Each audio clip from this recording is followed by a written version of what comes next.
গতকালকে আমার সেজো বোনের বাসায় দুপুরে দাওয়াত ছিল আমাদের। ওখানে আমার ছোট বোন, আমার মামা সবাই এসেছিল। এদিকে বাচ্চারা দুষ্টামি করছে, তারপর হচ্ছে এখন বাচ্চাদের খাওয়ানোর পালা।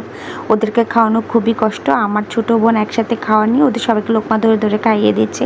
এদিকে টেবিলে বড়দের জন্য খাওয়া দাওয়া হলো। আমার বোন অনেক কিছু রান্না করেছিল, যদিও আমি সব কিছু ভিডিও করতে পারিনি। ওর রান্না দেখে আমার ক্ষুধা লেগেছিলো, কখন ছেলে মানুষ খেয়ে উঠবে, তারপর আমরা খাবো ওই অপেক্ষা করছিলাম। তারপর আমি বসে গেলাম আলু ভর্তার কলা ভাজি নিয়ে। এরপর আইসক্রিমের পালা, আইসক্রিম খেলাম।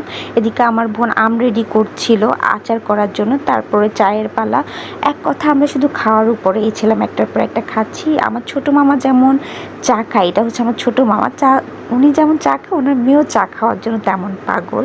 তারপরে এদিকে আমার বোনের হাজব্যান্ড আর মেয়ে দোলনা চড়ছে। তারপরে আবার খাওয়াতে লেগে গেলাম, লিচু খাওয়াতে। তারপর ডেজার্ট আইটেম খাচ্ছি আর আড্ডা দিচ্ছি। আলহামদুলিল্লাহ অনেক সুন্দর একটা দিন কাটিয়েছিলাম আমরা গতকালকে।